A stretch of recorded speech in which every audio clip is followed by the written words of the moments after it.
I was 15 years old when I first started a business. I had no choice but to start a company. It's the best thing I ever did. In 35 years, I've gathered so much knowledge on how to build a business. Just recently, a year ago, I launched a business called HelpBank, and today, based on last money in, it's already worth $30 million US. And I'm going to give you all the knowledge I've gained over the last 35 years in this video right now for free. All you need to do is listen for 5 minutes. And if you can't do that, I've got some news for you. You're probably not going to make it. Now, I'm going to go through everything you need to know on how to start a business, from where to start it, which is more important than you realize, and so many people don't talk about it, how you're going to actually get the idea formed in your head and into a business model that can work, how to sell that business to everybody, including potentially a buyer later, how to raise money. I covered this in previous videos. I'm going to try and go a little bit deeper today. And finally, and probably most important, is the boring stuff. The legals, the trademark, how to make sure you pitch. Do you need an NDA? All the things you don't know. I'm going to go through in this video. So let's get started. Right, a question most people don't ask themselves when they're thinking of starting a business. Where should you start it? Now, one of the reasons people don't ask where is because maybe you've got no money and you're like, well, I've got no choice but to start it from my mum's spare room. Fair enough. Sometimes where you start is literally what you've got. So I'm going to put that down, and I have started many businesses from many shitty locations. For now, I want you to feel comfortable to start it anywhere. You know, the most important thing is you start. And it doesn't have to be the perfect business from day one. Just start something. It doesn't matter what it is. A window cleaning business, a car cleaning business, it doesn't matter. Of course, if you've got an idea in mind, we're going to get into how to make that business work. But I just want you to start. And where only matters if you can move somewhere else. Because number 2 on the list that I don't think people realize when it comes to starting a business is where you start it can literally make the difference between it succeeding and failing.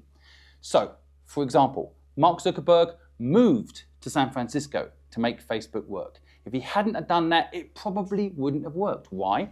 Because San Francisco is where all the money, venture capitalist-wise, is.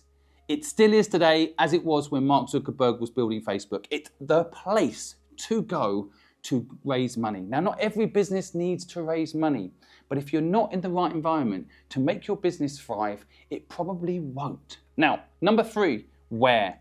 I actually think Hong Kong is a really interesting market. Again, it depends on what you're trying to do, but if your business is manufacturing or you're thinking in any way that you want to get into the Asian market, in my opinion, and I spent a couple of decades there, Hong Kong is a great place to go. There's some additional benefits to thinking about where. For example, in Hong Kong, there's no double taxation system. If you make profit in Hong Kong, it's flat 15%. If you then pay yourself that money as a director of the company, you then don't have to pay any additional tax once you've paid the initial company tax. Whereas in markets like the UK, there is a double taxation system, which makes it a lot bloody harder to make money. If you're looking to make a product, you can have an office in Hong Kong from a legal structural point of view, but honestly, I think Shenzhen is a market that nearly nobody in Europe or America seems to know much about, but that's where 90% of the world's patents are. 90%. It's where shit gets made. No one's told you this stuff, and I want you to understand that if you want to move there and you've got no money, you could. You know how? There's things such as accelerators in markets like Shenzhen. They'll literally pay for you to fly there, stay there, and build your business there because they're looking for the next big thing. You don't need money to go set up in any of the markets I'm talking about. When I moved to Hong Kong, I slept on a friend's couch and I borrowed the money to start my company. San Francisco, I went there with no money. I literally had a friend who was air stewardess. She got me a cheap ticket. I went there and pitched my business when I had nothing. So I know when I tell you these where locations, you're thinking, well, I haven't got the money. Break that fake mindset, that limiting belief system. Number 5 on the list of places you should think about. I sometimes think when you're building a business, people aren't thinking enough about lifestyle. Personally, my next company, I'll probably live in LA to make it happen. In fact, I'm working right now to create a TV show that means I will be able to shoot it in LA and live in LA for a little bit of time.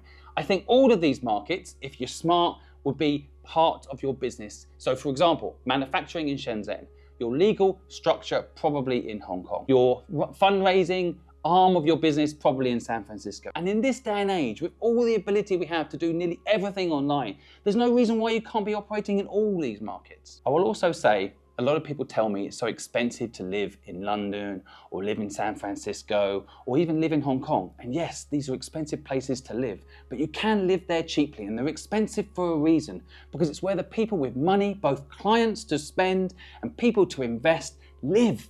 You want to surround yourself by the very things that are going to help you be successful. You've probably all heard you're literally a reflection of the 6 people you hang out with. In my opinion, you're also a reflection of the place that you live in.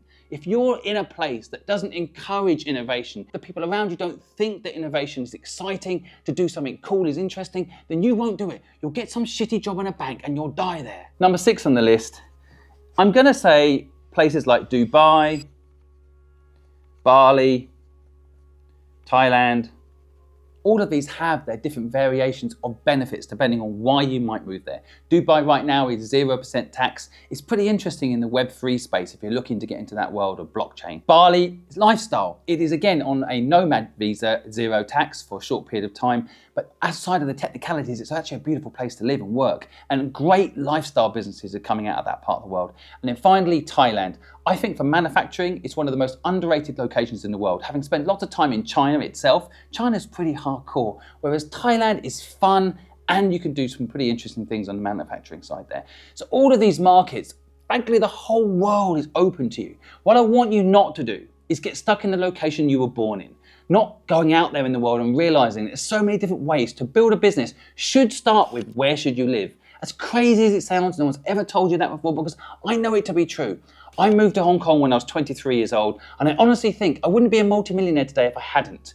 That market helped me get rich, and you've got to give yourself the best chance of being rich by being in the right location, where the money lives, where the most expensive places in the world are, often where the money is, and the people that buy your products, you need them to have money. The people that are going to invest in your businesses, you need them to have money. The people that are going to work for you, invest with you, you need them to have money. So go where the opportunity is. And I think lifestyle is also something to be completely built into what you do, because there is no work-life balance. Next up, how to formulate an idea into a business model that works. Ideal model. This is actually really complicated to explain, and every time I've ever tried to do this, I don't think I've done it well, so let me know today if you get it. The reason it's difficult is because whoever's watching this right now, you're probably falling into one of 2 or 3 categories. You either have an idea and you want me to help you figure out how to execute it, or you don't have an idea and you want my help to figure out an idea that you can execute, or you have a shit idea and you need me to show you that it's a shit idea so you can do something good. So how do I tick all 3 boxes and help you if you fall into any of those categories? I think the first thing I'll say to you is, and this might help you decide if your idea is shit or not and avoid me giving you judgment, would be to ask yourself this simple question. In the education system, when you're being educated about life, you're asked this question. You're asked, what will you do when you grow up? But the real question that really opens up your mind, the one that doesn't trap you like that question into a job role, is what problem do you want to solve when you grow up? So the question I have for you is, what problem does your business idea solve? And I put this under the category of problem solving equals money. If you can figure out a way to solve problems for people, it equals money. But more important than that, and this is number 2 on my ideation of a business, is purpose. Too many people are building businesses today and they come to me with this pitch. They'll say, this business, Simon, fills a market gap. It will make us both rich. When they're asking me to invest in their businesses, this is what they say. It is the wrong pitch. It's the wrong way to think about it. If it's filling a market gap, that's an additional bonus. And I'm actually going to put that on the list. It's not about the gap. It's about what's going to drive you to drive through that gap. Because most people, when they're building a business, they don't have a purpose. And that's why they give up. I've said this before and I'll say it again. Nurses get up every day and go to work. In England, for 150 years, until recently, because the government's so shit until recently, they've never gone on strike. Why? Because if they don't go to work, someone dies. If they don't go to work, someone's in pain. You need to have that today. And if you get up and feel like, well, if I do nothing today, it doesn't matter, then you will do nothing, because humans are inherently lazy. You need a reason. That's why people who open up shops go to work and open up shops. If you give the keys to someone in a business, most of the people have a key to a shop, turn up, because you need that sense of responsibility, that accountability. And so the problem you're going to solve is the question you need to tell yourself is the right question, not the one you've been taught since you started school about what you're going to do when you grow up. That doesn't matter. And then ideally that problem has a purpose in an ideal world that matters to you. And then yes, if it happens to fill a market gap, then great. I started an agency called Fluid when I was 23 years old. It filled no gap. There was already hundreds of people in Asia doing exactly what I was doing, but no one cared about helping people and their businesses work more than I did, because I was 15 years old when I started a business and I had no help. This video I'm making for you didn't exist. So I knew that there was a gap in the world where people needed help. And I wanted to build an agency that, yes, I charged people back then. I don't charge people now. I charged people back then to help them with their businesses. And I took the profit and I used to invest that money in helping new companies start. So from the very beginning of starting that company, I had a competitive edge. And there I was in 1997, when Hong Kong was being handed back to the Chinese by the British, when everybody left Hong Kong thinking it was then going to turn into a communist state. I was there helping people start businesses in Hong Kong, get into China, helping China businesses get into Europe and America. And I knew that if I helped people, helped the 15-year-old me, I would get up every day and care about it. And that's what happened. That's how I got rich, because I had a problem worth solving. There was not enough people doing quality marketing back in those days. In 1997, a lot of talented people left as well, which helped me. I had a purpose of helping that 15-year-old me, which happened to be 35-year-old business owners. And then I had a market gap. In the end, I created one. Why? Because in 1997, when I started my first business in Hong Kong, I was thinking about digital. I was thinking about how to help people start digital businesses. Now, the dot-com came and went, but I pushed through that pain at that time because I knew digital was the future. Just as I know, by the way, that today, blockchain is the future. That's another video for another day. Number 4 on your ideation and business model is think to yourself, what would I do for free? What would I do every day for free? Me, right now, sitting in this studio, I'm helping you for free. Learn marketing, learn business. I would do this all day long. Why would I accumulate all this knowledge and not give it to humanity to help millions of people who can't make ends meet today make ends meet? And I think that's what drives me. You've got to understand, and this is the word I'm going to use to help you get this, community. Businesses of the future that are going to do really well have a community. That's the competitive advantage every new idea going forward will have to beat the big incumbent brands. Even people like Google. I say a disruptor for Google. How? Well, if I tell you that by switching to my search engine, you can help the homeless, you can solve some of the world's biggest problems, and all that money won't go to a couple of rich shareholders, you'll probably switch to my search engine as long as my search engine does as good a job as Google, right? Because people who run communities with a purpose, solving a problem, will win and create a market gap. They'll create what I call blue ocean strategy, a new market, not the red ocean where everybody else is, blue ocean. A whole new place where you can go that no one else is occupying. And if you get these idea items in line, you can make a fortune. Now, there's one final thing I'll talk to you about business modeling, because I promised you an idea and then I promised you to make money. And I think the best way to demonstrate this is by giving you a $1 billion idea to wake up your mind and help you realize how this actually all fits together and maybe rethink your existing idea, or your existing idea, help it make it happen, or finally give you an idea. So here's an idea for free. And if it's not a $1 billion idea, unsubscribe from this channel and never come back here again. All right, here we go. How to incorporate all of this into something new? What would I do? Have you guys heard of property agents like Savills and Knight Franks and all these guys that sell property, right? It's a pretty soulless business, property business. And here's what I would do if I was starting a property agency today, which I don't particularly want to do, but this is what I would do, incorporating everything I've just taught you. I would make it that property agent, every time we sell a property, start a new brand that competes with these guys that actually sell property, but every time we sell property, all the profit from that property sale, which can be huge numbers, in America it's huge numbers, in Europe it's huge numbers, in Asia it's huge numbers, commission payments to people that sell property. I would give all the profit to fund the homeless, to help homeless charities get the funding they need to help the homeless. So now you've turned a property business with no soul into a purpose-driven business. Now, the most important thing in a property industry business like that is supply. The most important thing for agents is they get the listing. I bought a house recently. I don't want to buy a house, but I did because I got a family and I was forced to do it. But I bought a house, and when I bought that house, I only cared about the house I liked. I didn't care who was listing it at the time. So it's not about the agent and their brand like they think it is. It's actually about having the listing. And if I can give the listing to an agent that's going to use the profit from that sale to help the homeless, I will give it to that agent. So you win the supply, and if you win the supply, then you win the client to buy the property and you get the commission. Of course, you need to sell the property, but that's an example of what I've just laid out there. And basically, every business model needs to follow this basic structure: community, purpose, goal-orientated. It's got to matter to you, and then you create a market gap. And money follows a purpose and a problem that you've solved for people. Next up, the road to monetization. Now, this is also a complicated subject, which I love. I spent so long learning, and I'm excited about sharing with you, but it's not going to be easy. Here we go. Road to making money.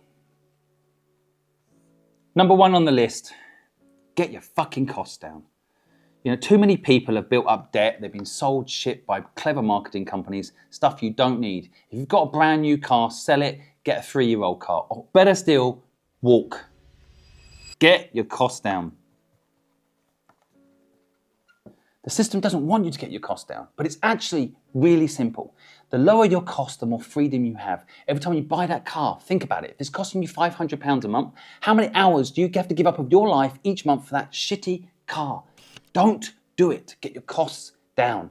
And I don't care what business it is. Again, I built HelpBank from scratch. It's now worth millions. I did it by getting my costs down. I have a house, but I have no mortgage. I have a car, but I have no car loan. Even my car, which is a Tesla, is on a solar panel charging system. Every time I buy something, I think, okay, is it an investment in getting my costs down? If it is, I buy it. If it isn't, I don't. The same principle applies when starting your business. So for example, you might say, I need to hire someone to help me do the app. Well, do what I did. Bring someone in as a partner. Make them an equity owner in the company. Get your costs down. Now, some people say, well, developers won't do it unless you pay them money. Well, your idea isn't exciting them enough. It doesn't have what I just told you, community or purpose. You don't have the people that care about that purpose in the company. You've not spoken to the right people. Every single thing that makes a business work starts when you start the business. If you get it wrong at the beginning, it's like a foundation of a house. It will all crash. It's actually really good to test whether people care about the purpose they're about to step into. If you just hire someone and pay them money, they'll come and work for you. But if you tell them they have to invest in the business or they have to be an equity shareholder in the business to actually be a part of it, you'll find out whether they really care about your purpose or not. And then you'll have a team, an army that actually cares about what you care about, not just a bunch of people paid because you did that, gave them what they needed. That's it. Again, I've applied these principles. These aren't things I'm telling you to do and not doing myself. I've built a $30 million company in a year, and I've done it before, and again, I can do it because I know the things I'm teaching you now. Now, I know getting your costs down isn't easy. Maybe you've got an expensive partner. Get rid of them. Maybe you've got an expensive dog. Me too. At the end of the day, there are some things you just can't get rid of. I totally understand. But the bottom line is, joking aside, please work on getting your costs down. Do not buy shit you don't need. I sometimes say that I was lucky that I got kicked out of home at 15 years old because I lived on the street. It taught me how low cost-wise you can live. And of course, I can't sign up to some BT internet thing and some Netflix shit. All of this stuff does drag you down. But I know what I'm saying to you is not easy. That's the point. If you do the hard thing now, your life will get easier over time. If you do the easy thing now, your life will get harder over time. Yes, live with your parents if you can. I would if I could have done. Go do what I did. I lived in my office and my office was on barter. Get your costs down in every regard. I've got the money today to fully fund what I'm building, and I still act poor. My team, who are all listening now, will tell you, I spend every single day talking about how to manage our costs. Even though we could spend a lot of money, I've got the money in the bank to do it, I still don't do it. I still don't do it because I know how dangerous it is to think you've got a lot of money, you waste a lot of money, and you don't hustle. I know that's become a negative word, but it shouldn't. I think it's healthy to hustle when you're young. If you don't have kids, yes, live on a sofa. If you don't have kids, yes, travel where the opportunity is. At the end of the day, if you're at that stage in life where you don't have huge responsibilities for others, It's the time to get your costs down. And even if you are married and you've got kids, the kids will do what you do, not what you say. So make sure you're doing something you love, because they will see you doing something you don't love, spending lots of money to try and make up for it, and they'll copy you later. The second step on the road to making money from your idea, you don't have to make the money from your idea. So when I first started Fluid, one of the things that was really fascinating for me in that business was I initially worked for someone for free. Now, a lot of people tell you don't do free work because people don't value it. This wasn't true in my case. In fact, this particular client ended up being my client for 16 years, recommending me probably to hundreds of people. And for 16 years after I did the free bit of work for them, they gave me business every month. So I'm not saying you should do anything for free, but what I am saying is have this mindset. Your idea initially doesn't need to make money. Make no money. Now, bear with me for a second as I try to explain this. I told you this isn't easy to explain. When you're building a business, most people have, let's say, a service, and you think, I know, I'll charge for that service and I'll make money. But what if you give that service away? I'll give you an example of something I did recently to help someone. Someone in America wanted to start a hairdresser's, and they didn't know how much to charge. So I said to them, charge nothing. And at the end of the haircut, just put a bowl out and say to people, pay what you think it's worth. They earn more money than they ever thought was possible by doing it that way. Sometimes, if you think about offering a service for free, there is an argument that some people don't value it, but there's also an argument that people that you want as clients will value it. So sometimes it's an interesting moral code test. Now, I mentioned just a moment ago that my first big client at Fluid, I helped them for free. But beyond that, and this is where it gets really interesting, if you're starting a business, let's call it a big tech business. Let's use maybe Airbnb as an example. So you're going to build Airbnb, right? You know what they did at first? They first of all gave their spare room to a couple of tech bros to help them build the platform. So they gave accommodation for free, in an ironic twist, to help the people they needed to stay somewhere in San Francisco have somewhere to stay so they could then help them build Airbnb. Then what did they do? And this is all because they had no money. It's just brilliant about having no money when you start a business. Then they said, right, who are the people that are going to use Airbnb when it's built? People at conventions, people at that time who were going to the Obama rallies and the McCain political rallies. So what did they decide to do? They went and packaged up cereal boxes called Obama Reels and McCain snacks, and they sold these cereal boxes to people at the conferences for a laugh, for some profit, and then they used that profit and that insight into the people they were selling to, because they were eventually going to be their clients, they used that money to build Airbnb. Now, eventually, and I'm going to come to it in a minute, they did have to raise money, and how to raise money. I've talked about this before, but I'm going to go into it again. At the end of the day, sometimes your actual idea, let's call it Airbnb, isn't where you start monetization. So if you have a big ambitious business, believe it or not, I don't care what it is, you could probably clean some cars and make some money. You can clean some windows and make some money. You can clean people's swimming pools and make some money. Maybe the people your swimming pools you're cleaning are actually the people who can invest in your business, and you found a way into your investors by cleaning their swimming pool. I know it sounds crazy, but this is literally how you rewire your brain to realize no matter what, you're going to make this business work. And maybe just learn this concept that you don't have to make money from your idea from day one. Think how you can make money elsewhere. Service businesses are brilliant for this, because service businesses you can charge, for example, copywriting, and charge 50% in advance. I know AI is going to take that job eventually, but right now there's a lot of things that you can do to get your business up and out. There's a lot of ways you can get people into your business without there being huge costs. And making no money from your idea is a pretty interesting concept that I want to teach you. Next, what I would do, and I touched on this a little bit a minute ago, but one of the things I discovered is when hiring people, sometimes the best thing you can do is get them to invest in the business with you. So Callum, who helps me with these videos, he invested in HelpBank. He's become a very rich man because he's done that, but he invested in it when it wasn't worth anything. Because at the end of the day, I knew he was talented, and I knew I could have paid him full whack, but I wanted to see if he cared about the purpose as much as I do. See if he actually wants to fix the education system and help people break free from modern day slavery of not doing what they love. Does he really care about that? And you know what? He put all his life savings into the business, and he put all of his time into the business. Now, he does get a small salary, but I'm telling you right now, he could earn a lot more than he does when he was first started working with me. And I want you to understand this step that you can take. The people that come in your company can invest in it, and that can be your road to making money in your business, because if they invest, that gives you a runway, right? So get your team to invest. I now have 12 people helping me full-time with this content and help bank. 12 people, all of them in some way have invested to show they care about the purpose and the problem, to show that they actually are committed to the process, but also for me to give them something back. Equity in the business, the only thing I think that actually has any value, because a salary is a drug, it's not value. It's not real value. It just pays the bills. It's not scalable to sell time. The only way to scale is buy time, not sell time. And in my opinion, the best way to do that is own equity where you work. So it's a transaction between the two of us to validate the partnership as well. Number 4. Now, a bit later in the video, I'm going to get into talking about, like I said earlier, the boring stuff like NDAs and legal contracts and structure. This is important stuff. I'm going to get into it at the end, but I know a lot of you will get bored of it, so I put it at the end. But I think that this point is in a way touching on that. When you're trying to make a company work, what you've got to understand is it's not a one-person army that makes a company work, right?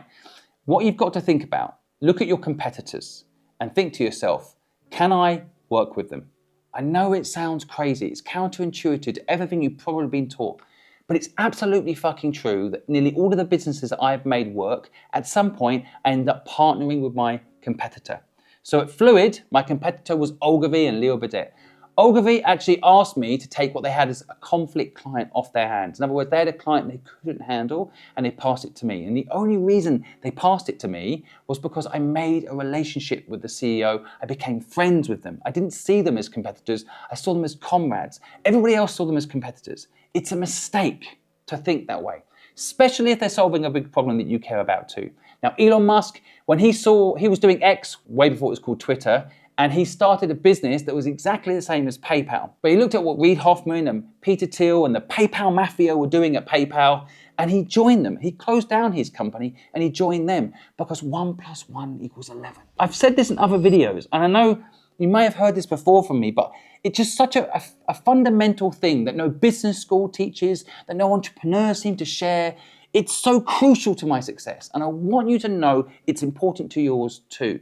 If you want to make a business work, you're going to be shocked to find out that your competitors are probably the company to unlock it. When I sold Fluid to PricewaterhouseCoopers, the opening negotiation with me was they're going to do what Fluid's going to do. So they either buy us or they compete with us.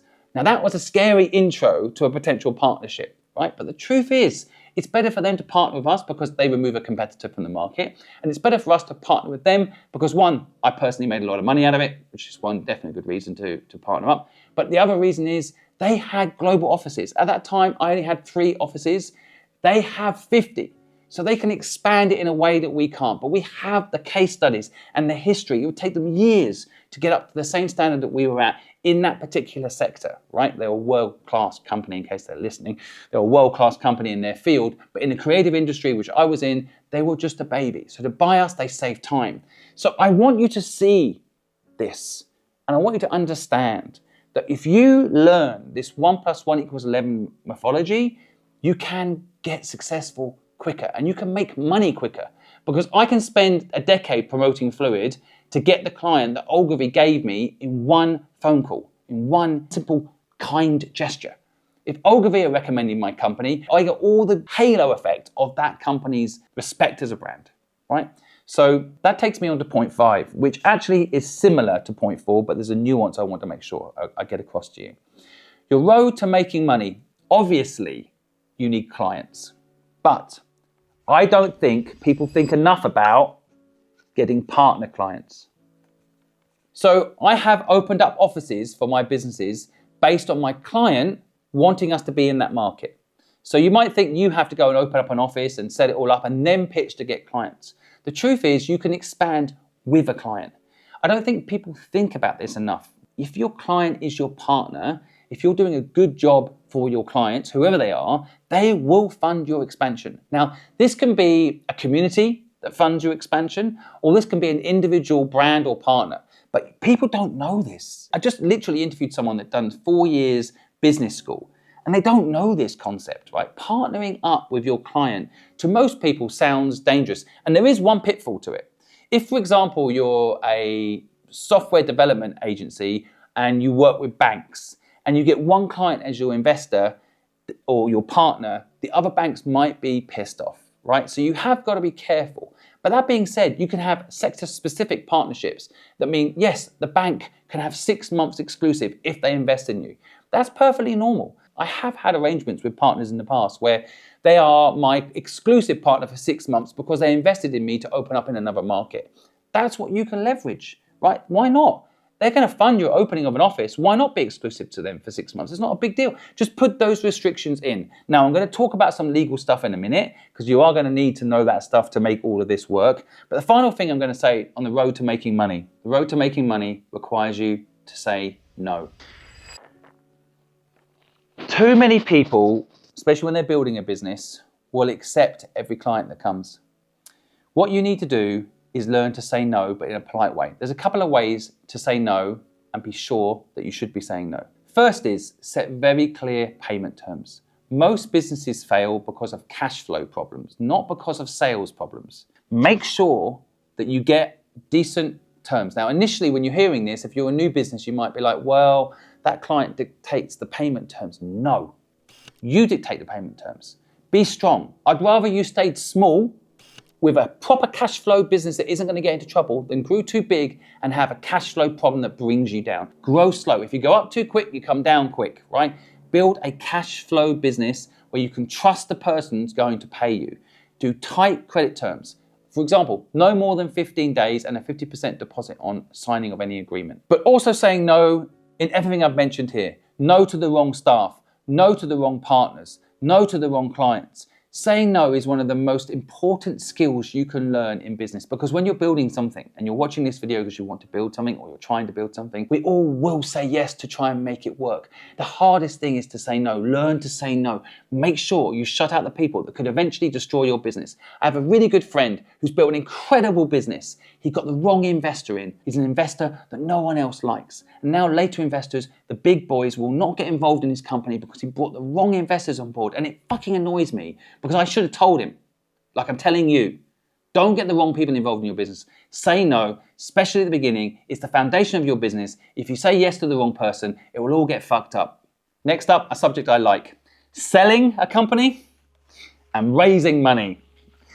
Now, I have tried to talk about raising money before, and I have been criticized for not giving enough detail. It is a freaking complicated subject. I'm going to try and help you get the basics and go as deep as I can without losing you. So, ironically, raising money and selling a company are really interlinked, okay? So selling and raising. I'm going to put these two things into two separate categories for you, but they're linked. So I wanted to put them together. Right, to sell a company, what's the number one rule to sell a company? The number one rule is do not want to sell your company to sell a company. If you build a business you love, then you'll negotiate better. I didn't want to sell fluid to PricewaterhouseCoopers. I didn't need to sell fluid to PricewaterhouseCoopers. I was in the negotiating position I wanted to be in. I wasn't even running it when they came and offered to buy it, which is even better. So I'm not having to run it. I'm getting paid from that business every month, and I was leveraging it for the investments I was making in other businesses. So why would I sell it? So don't want to sell it. Now, I know it's a hard mindset, but if you start off a business based on the things I've just told you earlier, you shouldn't want to sell it anyway. And that's when you'll get offered the most amount of money for it. Don't want to sell it. But I am going to teach you how to sell it, but I want you to get in the right frame of mind, right? Don't want to sell it. Equally, number one on raising money. If you want to raise money, don't ask people for money. Don't ask for money. The golden rule is don't ask for money, ask for advice. If you ask for money, you'll get advice. If you ask for advice, you'll get money. Most people want to feel valued. I don't care where they are in the food chain. When it comes to raising money, you need to make people feel valued. Now, ideally, and this is number two on raising, do your due diligence on people. Again, like I said earlier about saying no, make sure you're asking the right people to get involved in your business. Make sure you've made that list of questions I told you earlier, and you're asking people the questions you need to ask them to make sure they're the right person for you. When it comes to raising money, the biggest mistake people make is getting the wrong investors on board. Do your due diligence. It's human psychology. If you ask people for money, their default is to deflect from that and give you advice. It's just human instinct. But equally, if you ask someone for advice and you listen and they like you, they feel listened to, like you're able to learn, which is an important reason people invest in businesses. It's the reason I invest in businesses. I invest in someone who I think will adapt and learn, right? You don't want to work with people who are stubborn. You don't want to work with people who won't absorb my knowledge. What's the point of me having all this business knowledge and just giving you money? If I don't feel like I'm bringing my business knowledge to the table, I've got no competitive advantage, right? So you need to make the person feel like, the investor feel like they're bringing their competitive advantage to the table with you, right? You need to really think this clearly through.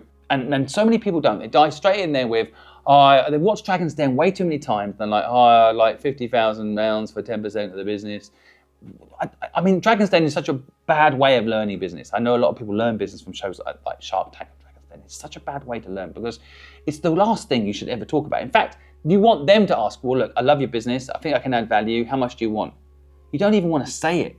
The best pitches I've ever seen in business are people just telling you what they're doing and what their plan is and how I can add value to them. That's it. There's no talk of money, right? Because the 3 steps to any sale is I like you and you like me. I need you, you need me. And then the 3rd step, once those 2 things are established, I like you and you like me, I need you and you need me, then the 1st step always happens. The deal terms always get worked out, but people don't spend enough time on this. They're too busy just asking for money. Don't be dumb. Now, when it comes to selling a business, one thing I did when I first started Fluid is I wrote down all the companies I want to work with, but I also wrote down all the companies I think one day I could merge with, I could buy, I could collaborate with.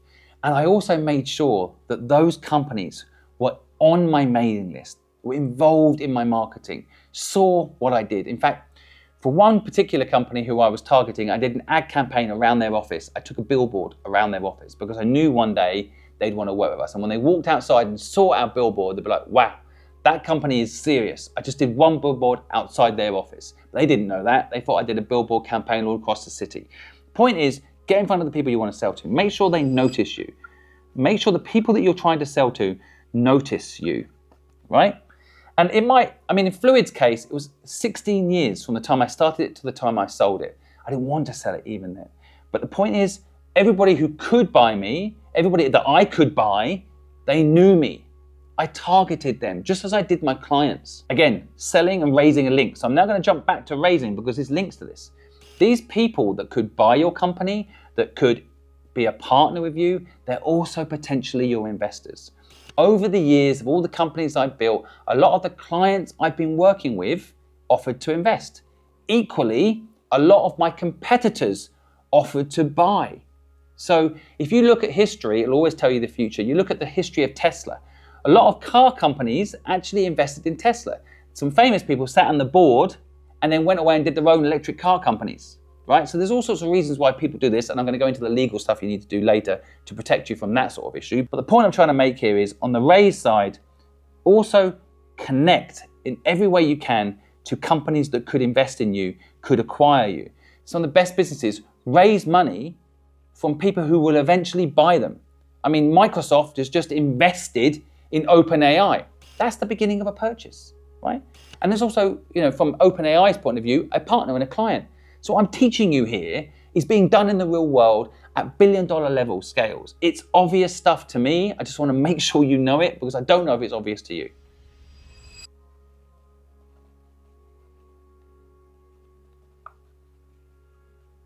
Number 3 on the sales side. When it comes to selling a business, one of the most undersold ways of selling a business is a management buyout.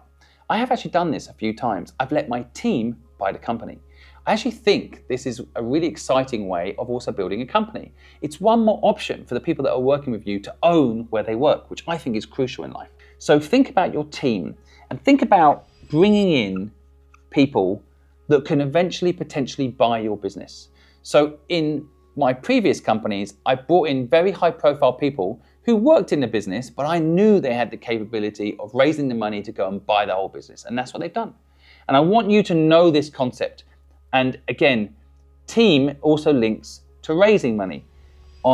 If you have the right team, most of the time, raising money comes down to who's in your company. Most people who are successful in raising money is because they already knew the people that they raised money from before, or people in their company knew people that raised money from before. So hiring the 13,000 people that got laid off at Airbnb, there'll be people in there that are probably in the early days of Airbnb there for the fundraise. And I guarantee you that the investment firms know them. And that's much better than a cold email from you. So finding team members to help you raise money is a really powerful thing that not many people think about. Hiring the right people so you can raise the money is something I've just done at Help Bank. I just brought someone on board who I know, because they're now part of our team, adds further credibility to what I'm doing, will probably make it easier if we need to raise money later. I'm not sure if we will need to, but the point is, it's a very useful tool to have people on board who can help you do that if you need it. Number 4 on the list when selling a company is maybe look to buy the company that could buy you. Small fish eats big fish, I guess, is a strategy. And I've seen this play out in interesting ways. Now, there's a slight danger to it. Do not approach a company to buy them unless you're serious about potentially buying them, because you'll hurt your brand. It's morally wrong. But I think that, and I've seen it play out, I've invested in a lot of businesses, and the 78 companies that I've invested in, 4 of them actually got an exit by doing this. They looked at a company they were going to buy, and that company ended up buying them. But I also think it's a great way to grow a business. If you can buy a company that's bigger than you, that maybe doesn't have the same energy as you, doesn't have the same mission as you anymore, they lost their way, they've lost their soul, it can be quite interesting to buy a company in this way.